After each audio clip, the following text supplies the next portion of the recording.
Olá, tudo bem? Estamos começando mais um ADM Incast que você também acompanha no Spotify. Hoje o nosso assunto é sobre responsabilidade social corporativa. E antes de eu chamar minha entrevistada, eu quero te convidar para se inscrever aqui no canal, para deixar o seu like e seus comentários. Combinado?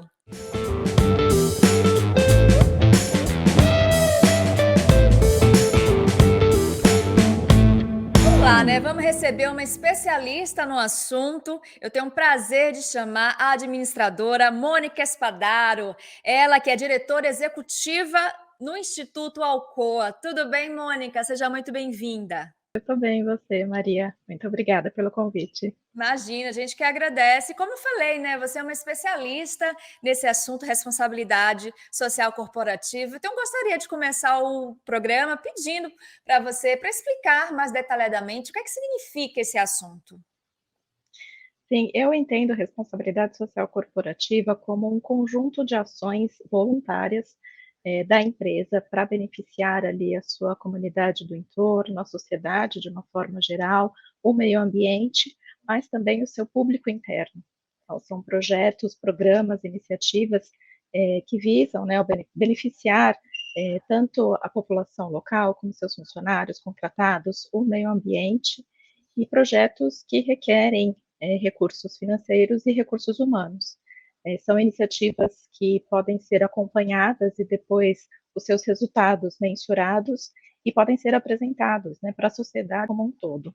Então, para além das suas obrigações legais, a empresa desenvolve, então, essas iniciativas com seus diferentes públicos para promover, então, a responsabilidade social corporativa. Na sua opinião, como é que você está acompanhando, né, o comportamento das principais empresas frente a esse assunto, que a gente também pode abreviar RSC, isso? Sim, fica mais fácil, Fica mais fácil. fica mais fácil. Olha, eu vejo um aumento muito grande, né, do número de empresas que têm adotado as práticas de ESG, de responsabilidade social corporativa. Muito no começo, muito por questões, por solicitação da própria, sociedade, da demanda da sociedade por ações cada vez mais responsáveis para além das suas obrigações legais, mas eu vejo que há um movimento, né, há uma conscientização muito forte das empresas, de que se elas não promoverem essas atitudes, esses projetos, essas mudanças mesmo na sua forma de negociação, os seus negócios terão muitas dificuldades para continuar e para sobreviver. Então, eu acho que as empresas têm adotado essas práticas cada vez mais, não só por uma exigência da sociedade, mas por uma conscientização das lideranças e dos seus públicos internos, que começam a exigir também que as empresas adotem essas práticas. Agora, uma dúvida, Mônica, aproveitando, né, que você está falando sobre essa necessidade mercadológica até da empresa adotar as ações RSC, até que ponto é errado uma empresa ver essas ações como uma estratégia de marketing? A gente tem essa limitação, a gente consegue traçar uma linha tênue que não greenwash, a gente vê muito hoje falar também, e outros termos que justamente falam sobre isso, né?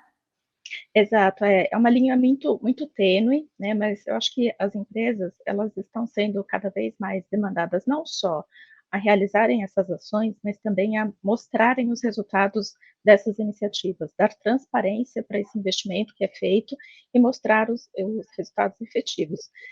Então eu acho que tem, né, ações de marketing que são desenvolvidas, mas quando a empresa ela consegue de fato mostrar os seus resultados, o seu compromisso de curto, médio e longo prazo, ela essa tem que entrar como estratégia da empresa, né? Porque ela vai requerer recursos financeiros, recursos humanos para a execução dessas atividades, parcerias.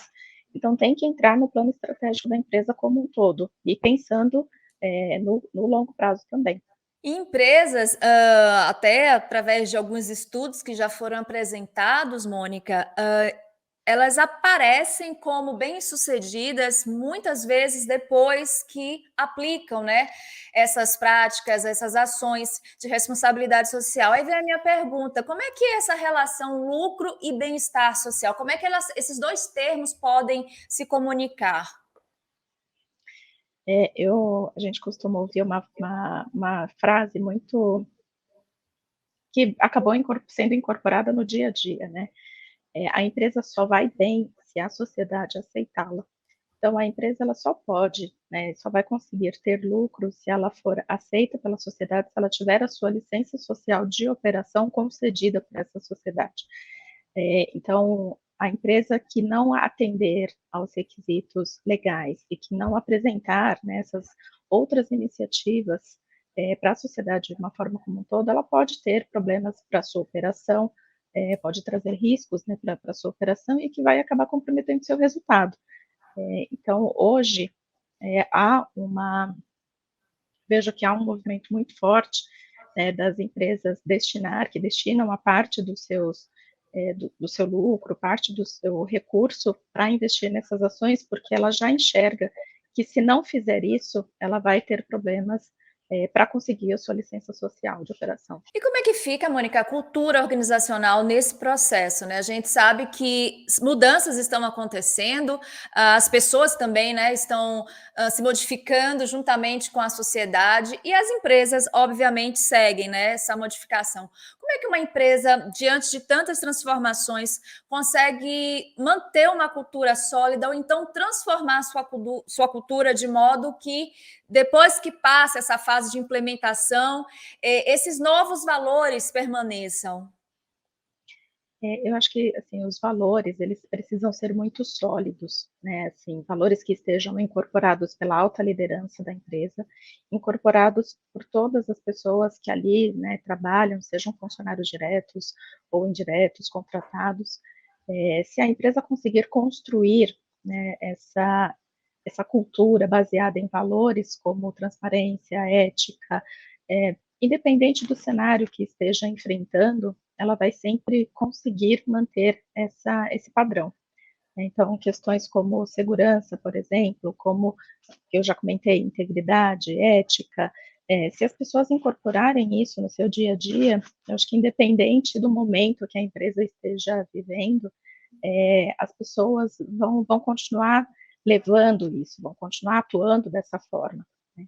Então, é um compromisso que vai para além, né? Vai para todo mundo, não só da alta liderança, mas para todos os funcionários.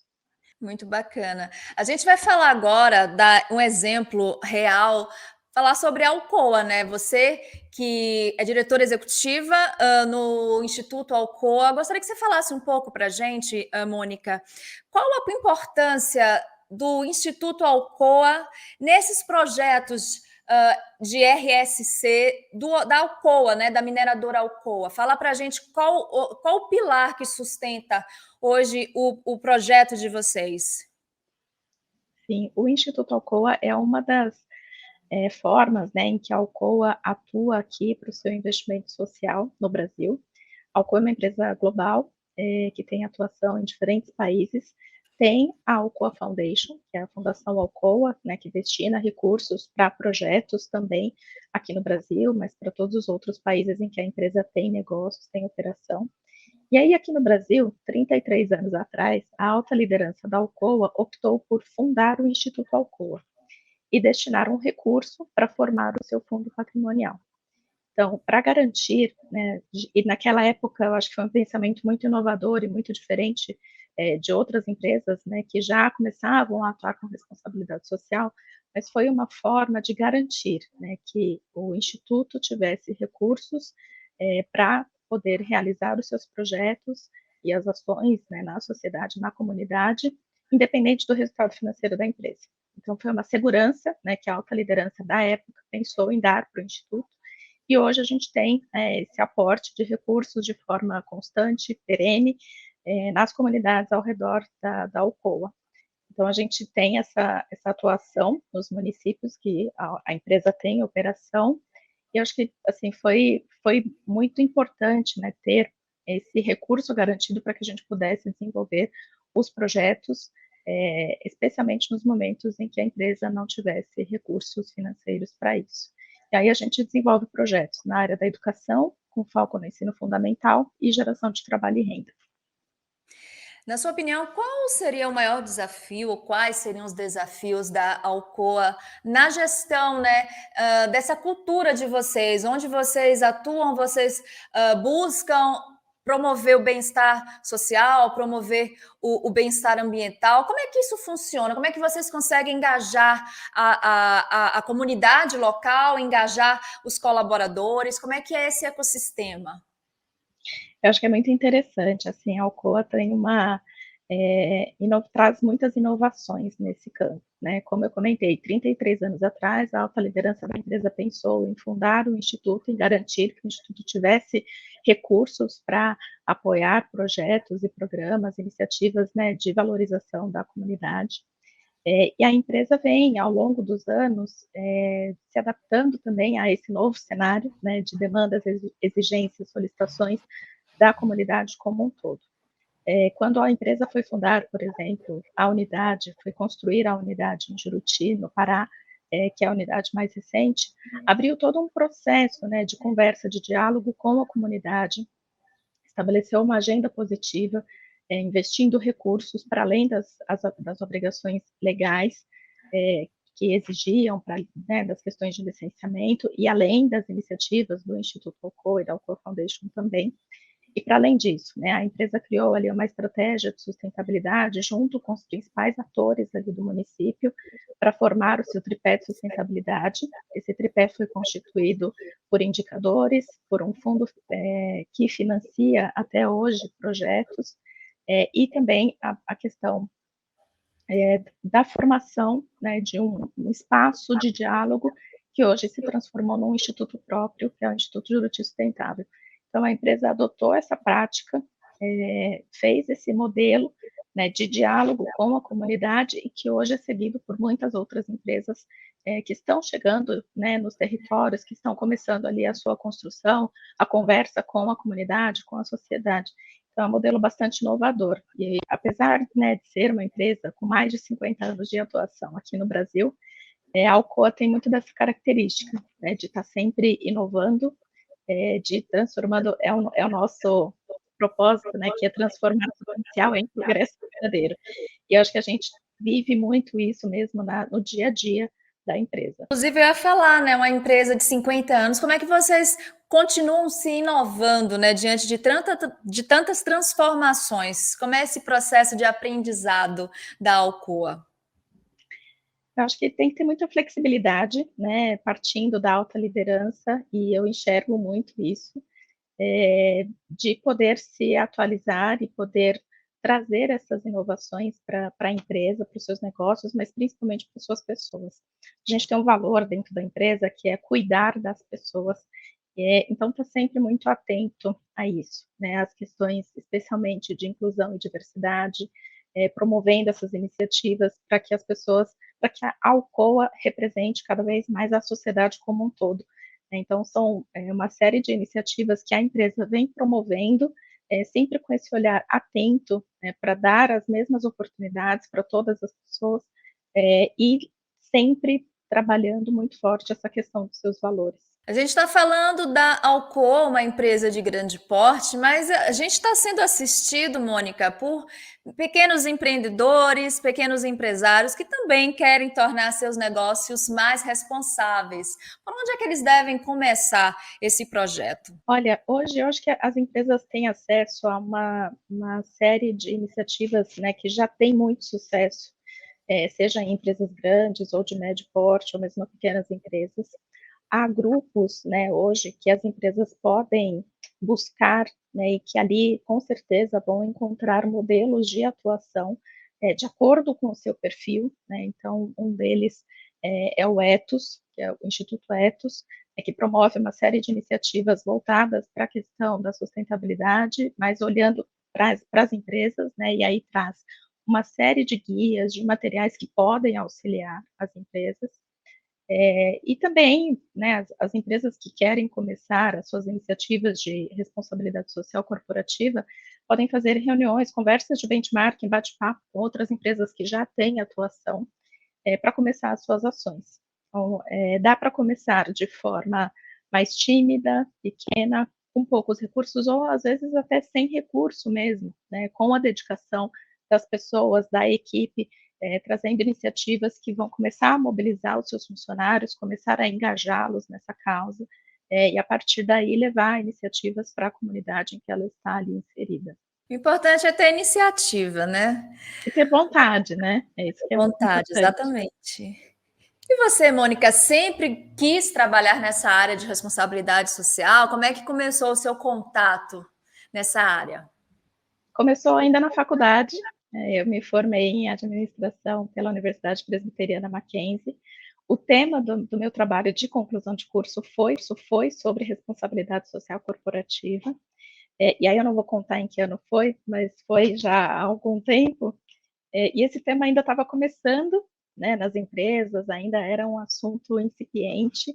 E, para falar a verdade, eu tive até um pouco de dificuldade para encontrar materiais que falavam sobre o tema, procurar exemplos de empresas que já estavam atuando com isso, mas encontrei, algumas grandes empresas que já estavam atuando, e aí eu fiz o meu trabalho de conclusão com esse tema. Eu já trabalhava naquela época, mas não, né, nessa área, mas eu sempre mantive o meu desejo de poder atuar nesse setor. E aí, depois que eu saí da faculdade, eu fui procurar alguns cursos para poder me especializar, para quando surgisse a oportunidade, eu já ter algum conhecimento. E aí, em 2005, surgiu a oportunidade de eu entrar na Alcoa, mas ainda como assistente administrativo. Eu trabalhava no projeto Juruti, que foi o projeto de construção da mina que hoje opera lá no Pará. E em 2007 surgiu uma oportunidade para eu entrar no Instituto Alcoa, foi feito um processo interno, né, de seleção, e eu fui aprovada. Então, desde 2007, eu tenho atuado diretamente com essa área. Estou muito feliz nesses 16 anos aí de atuação. Muito bacana. Bom, você é administradora, como a gente te apresentou. Eu gostaria que você falasse para quem está nos assistindo, para quem está nos ouvindo, que também é administrador, administradora, onde é que estão as oportunidades dentro da área da responsabilidade social corporativa para o profissional da administração, na sua opinião? Eu vejo uma série de oportunidades, né? Seja nos institutos, fundações empresariais, institutos familiares, fundações familiares. Hoje há um número crescente, né, de family offices também, que querem investir, né, nessas questões de responsabilidade social, em projetos, em iniciativas. Há também, dentro de empresas que não têm os seus institutos e fundações, muitas vezes as ações de RSC são desenvolvidas pela área de recursos humanos ou a área de sustentabilidade. Então, há essa possibilidade, trabalhando com os projetos, não necessariamente executando os projetos, né, porque hoje há uma série de organizações que realizam, de fato, os projetos comunitários, mas dentro das empresas é sempre necessário ter esse profissional que vai fazer o acompanhamento, mensuração dos resultados, que vai fazer toda a parte de compliance também, porque hoje isso é um requisito super importante, né? As empresas estão muito atentas a essas questões de conformidade mesmo. Então, o profissional, ele pode trabalhar nessa gestão, né, administrativa dos projetos e da própria área de responsabilidade social corporativa. Bom, Mônica, a gente está quase chegando ao final do nosso programa. Antes de eu te pedir a dica de leitura, eu gostaria de saber como é que você está acompanhando a questão da inteligência artificial dentro, né, desse assunto, responsabilidade social corporativa. Recentemente, a IBM divulgou uma pesquisa que ela indica que a inteligência artificial está sendo usada por muitas empresas para tornar os negócios mais verdes, mais sustentáveis. Como é que você está acompanhando isso? Olha, eu acho que quando a gente olha para o setor social, mais especificamente, eu acho que ele ainda é bastante incipiente, né, ainda está começando, mas vai ser, com certeza, cada vez mais, utilizado pelas organizações ou pela própria empresa para fazer a gestão, né, do seu investimento. Eu acho que essas ações hoje elas estão muito voltadas para as questões, né, de sustentabilidade, conservação do meio ambiente e da biodiversidade de uma forma como um todo, mas dentro do campo social, especificamente, eu acho que a gente ainda tem muitas etapas para a gente trabalhar para poder chegar num estágio mais avançado como esse. Muito bom, Mônica. Agora fala para a gente, né? O que é que você preparou de dicas de leitura? Pode ser sobre o nosso assunto, como também as suas dicas podem ser sobre outros assuntos, outros temas. Tá bom, eu preparei aqui, eu trouxe 3 dicas, 3 mulheres, autoras dos livros.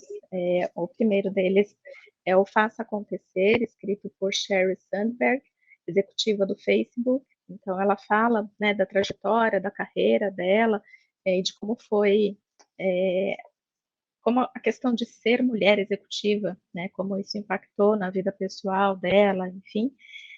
Aí, trazendo uma outra autora, que não é brasileira, mas o Hibisco Roxo, da Chimamanda Adichie. Então, acho que é uma leitura aqui que a gente teve um exercício na empresa de que as pessoas leram o livro, nós fizemos um clube do livro e aí nós discutimos esses capítulos, né? Então, traz aqui as questões de conscientização com relação ao preconceito, mas também à inclusão feminina. E, por fim, trazendo aqui uma autora brasileira, a Djamila Ribeiro, com o pequeno manual antirracista. Acho que são 3 temas hoje que estão muito em discussão, ainda há muito a se falar, há muito a se conversar sobre isso. Então, são temas que estão sendo bastante incorporados, inclusive pelas empresas, né, com seus grupos de inclusão e diversidade. Então, acho que para as pessoas, né, e não só para mulheres, são 3 autoras, mas não só para as mulheres, acho que para os homens também poderem participar dessa conversa, é importante cada vez mais se conscientizarem.